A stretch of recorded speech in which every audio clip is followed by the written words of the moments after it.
ಮಿತ್ರರೇ ನಮಸ್ಕಾರ. ಮಿತ್ರರೇ, 2-3 ದಿನದ ಹಿಂದೆ ನಿಮಗೊಂದು ಮಾಹಿತಿಯನ್ನು ಕೊಟ್ಟಿದ್ದೆ. ಪಾಕಿಸ್ತಾನ ಮತ್ತೆ ಉತ್ತರನ ಪೌರುಷವನ್ನು ಮೆರೆದಿದೆ. ಅಫ್ಘಾನಿಸ್ತಾನದ ಮೇಲೆ ಏರ್ ಸ್ಟ್ರೈಕ್ ಮಾಡಿದೆ. ತನ್ನಲ್ಲಾದಂತಹ ಉಗ್ರ ದಾಳಿಗೆ ಮತ್ತೆ ಅಫ್ಘಾನಿಸ್ತಾನವನ್ನು ಹೊಣೆ ಮಾಡುವಂತಹ ಕೆಲಸ ಮಾಡಿದೆ. ಇದಕ್ಕೆ ತಕ್ಕ ಪ್ರತ್ಯುತ್ತರವೂ ಕೂಡ ಅಫ್ಘಾನ್ ತಾಲಿಬಾನಿಗಳಿಂದ ಸಿಗುವಂತಹ ಸಾಧ್ಯತೆ ಇದೆ ಅಂತ ನಿಮಗೆ ತಿಳಿಸಿದ್ದೆ. ನಾವೇನು ಆ ರೀತಿಯಾಗಿ ನಿರೀಕ್ಷೆ ಮಾಡಿದ್ವಲ್ಲ, ಅದನ್ನು ಅಫ್ಘಾನಿಸ್ತಾನದ ತಾಲಿಬಾನಿಗಳು ಸುಳ್ಳಾಗಿಸಿಲ್ಲ. ಅವರು ಪಾಕಿಸ್ತಾನಕ್ಕೆ ಮುಟ್ಟಿ ನೋಡಿಕೊಳ್ಳುವಂತಹ ಹೊಡೆತ ಕೊಟ್ಟಿದ್ದಾರೆ. ಅಕ್ಷರಶಃ ಪಾಕಿಸ್ತಾನದ ಸೈನಿಕರನ್ನ ಚೆಂಡಾಡ್ಬಿಟ್ಟಿದ್ದಾರೆ. ಮಿತ್ರರೇ, ಸದ್ಯ ಪಾಕಿಸ್ತಾನ ಈಗ ಮತ್ತೊಮ್ಮೆ ಗೋಗರಿತಾ ಇದೆ. ಯುದ್ಧ ವಿರಾಮಕ್ಕಾಗಿ ಬೇಡಿಕೆಯನ್ನು ಸಲ್ಲಿಸ್ತಾ ಇದೆ. ಇನ್ನೊಂದು ಕಡೆಯಲ್ಲಿ ಪಾಕಿಸ್ತಾನದ ಒಣಪೌರುಷ ಏನೂ ಕಡಿಮೆ ಆದಂತೆ ಕಾಣ್ತಾ ಇಲ್ಲ. ಅವರು ಅಫ್ಘಾನಿಸ್ತಾನದ ವಿರುದ್ಧ ಓಪನ್ ವಾರ್ ಅನ್ನು ಘೋಷಣೆ ಮಾಡಿದ್ದಾರೆ. ಅಷ್ಟು ಮಾತ್ರ ಅಲ್ಲ ಮಿತ್ರರೇ, ಈ ಯುದ್ಧದ ಹಿಂದೆ ಭಾರತ ಇದೆ.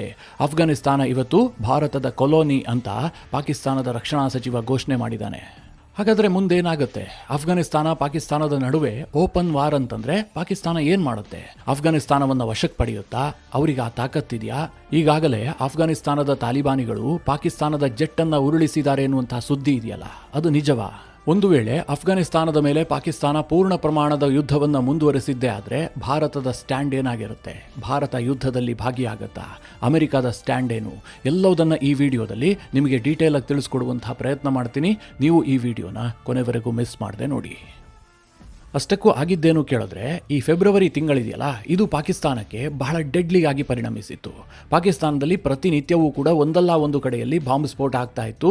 ಮುಖ್ಯವಾಗಿ ಪಾಕಿಸ್ತಾನದ ಸೇನೆಯನ್ನ ಮತ್ತು ಪಾಕಿಸ್ತಾನದ ನಾಗರಿಕರನ್ನೇ ಟಾರ್ಗೆಟ್ ಮಾಡಲಾಗ್ತಾ ಇತ್ತು.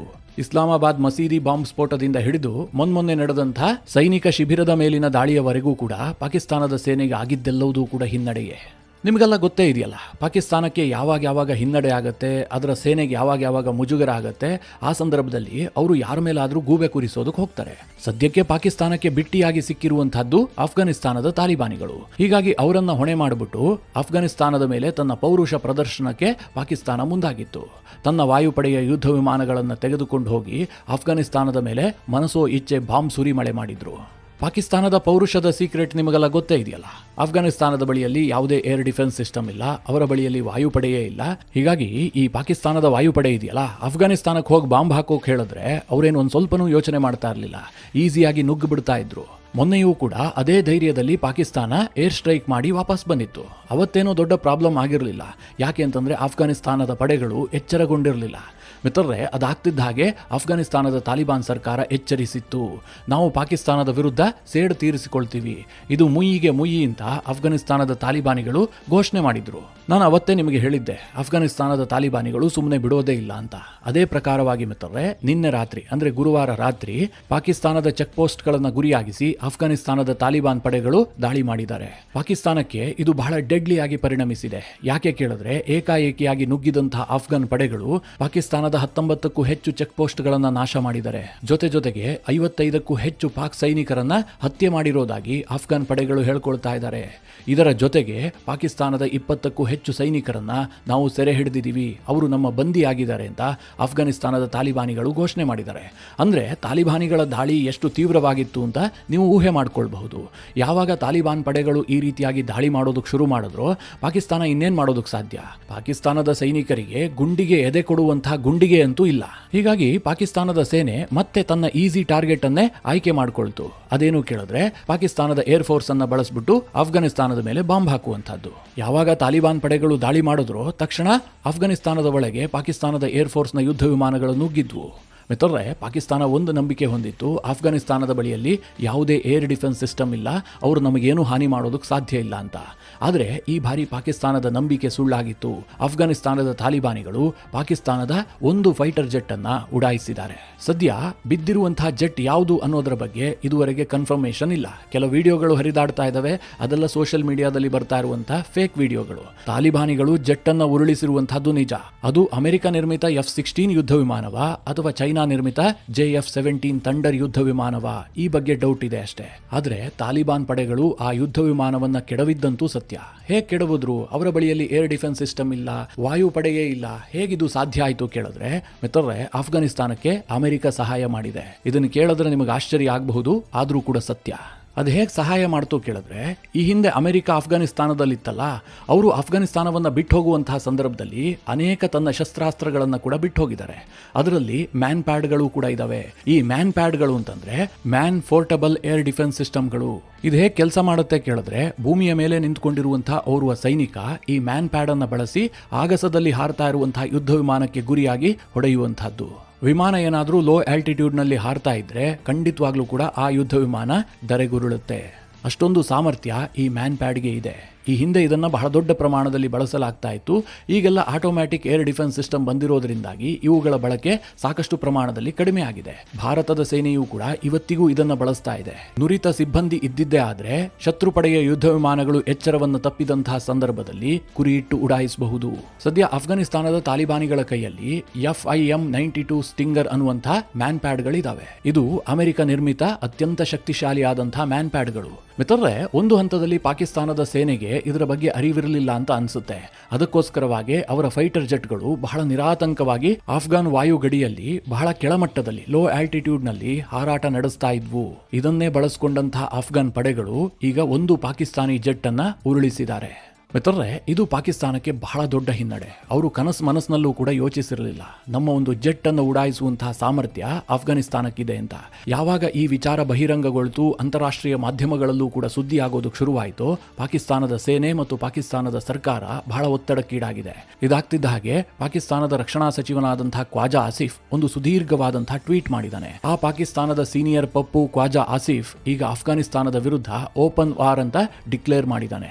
ಪಾಕಿಸ್ತಾನದ ರಕ್ಷಣಾ ಸಚಿವ ಟ್ವೀಟ್ನಲ್ಲಿ ಏನೇನು ಅಂಶಗಳನ್ನು ಉಲ್ಲೇಖ ಮಾಡಿದ್ದಾನೆ ಅಂತ ನಿಮಗೆ ಹೇಳ್ತೀನಿ. ಇದು ಬಹಳ ಇಂಪಾರ್ಟೆಂಟ್ ಆಗುತ್ತೆ. ಖ್ವಾಜಾ ಆಸಿಫ್ ಹೇಳ್ತಾನೆ, ನ್ಯಾಟೋ ಪಡೆಗಳು ಅಫ್ಘಾನಿಸ್ತಾನವನ್ನು ಬಿಟ್ಟು ಹೋದ ಬಳಿಕ ತಾಲಿಬಾನಿಗಳು ಅಫ್ಘಾನಿಸ್ತಾನವನ್ನು ವಶಕ್ಕೆ ಪಡೆದ್ರು.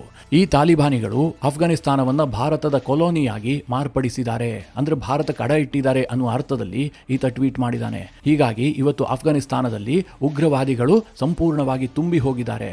ಸದ್ಯ ಅಫ್ಘಾನಿಸ್ತಾನದಲ್ಲಿರುವಂತಹ ತಾಲಿಬಾನ್ ಸರ್ಕಾರ ಪಾಕಿಸ್ತಾನಕ್ಕೆ ಉಗ್ರವಾದಿಗಳನ್ನು ಎಕ್ಸ್ಪೋರ್ಟ್ ಮಾಡ್ತಾ ಇದೆ.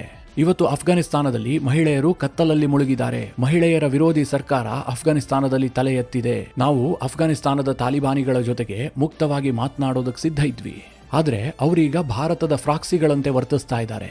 ಹೀಗಾಗಿ ಯುದ್ಧ ಬಿಟ್ಟರೆ ನಮಗೆ ಬೇರೆ ಮಾರ್ಗ ಇಲ್ಲ. ನಾವು ಅಫ್ಘಾನಿಸ್ತಾನದ ವಿರುದ್ಧ ಪೂರ್ಣ ಪ್ರಮಾಣದ ಓಪನ್ ವಾರ್ ಅನ್ನ ಡಿಕ್ಲೇರ್ ಮಾಡ್ತಾ ಇದ್ದೀವಿ.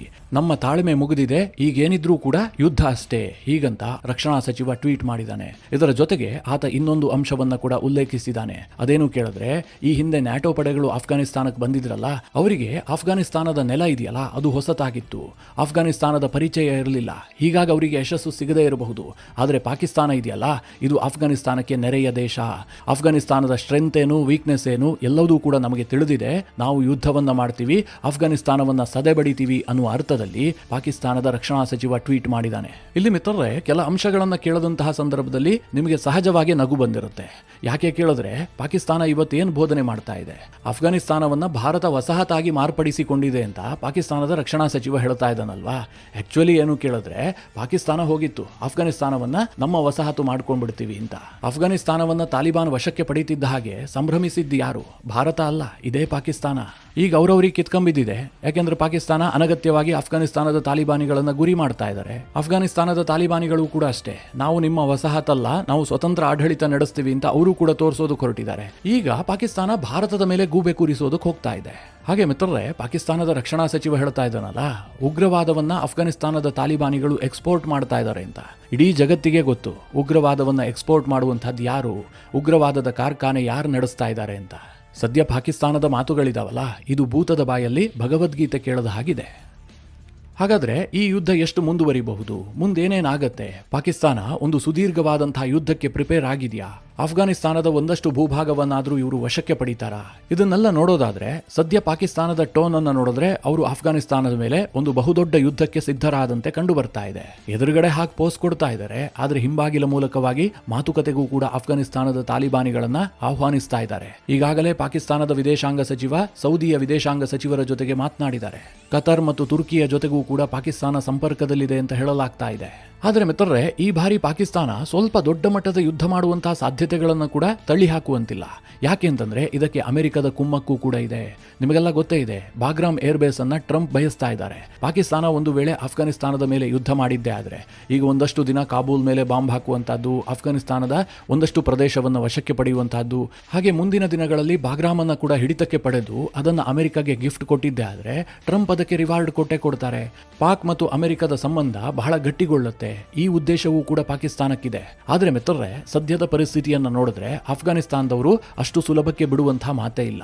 ಇನ್ನು ಪಾಕಿಸ್ತಾನ ಭಾರತವನ್ನ ದೂರ್ತಾ ಇದೆಯಲ್ಲ, ಒಂದು ವೇಳೆ ಈ ಯುದ್ಧ ಕಂಟಿನ್ಯೂ ಆಗಿ ಅಫ್ಘಾನಿಸ್ತಾನದ ಒಂದಷ್ಟು ಭೂಪ್ರದೇಶವನ್ನ ಪಾಕಿಸ್ತಾನದವರು ವಶಕ್ಕೆ ಪಡೆಯೋದಕ್ಕೆ ಮುಂದಾಗಿದ್ದೇ ಆದ್ರೆ ಭಾರತದ ಸ್ಟ್ಯಾಂಡ್ ಏನು? ಭಾರತ ಏನಾದರೂ ಯುದ್ಧದಲ್ಲಿ ಇನ್ವಾಲ್ವ್ ಆಗುತ್ತಾ?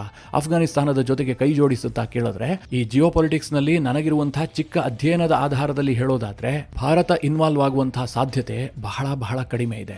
ಬ್ಯಾಕ್ ನಲ್ಲೇನೋ ಸಪೋರ್ಟ್ ಮಾಡಬಹುದೇನೋ ಚಿಕ್ಕ ಪುಟ್ಟ ಪ್ರಮಾಣದಲ್ಲಿ, ನೇರವಾಗಿ ಯುದ್ಧಕ್ಕಿಳಿಯುವಂತಹ ಸಾಧ್ಯತೆಗಳಿಲ್ಲ.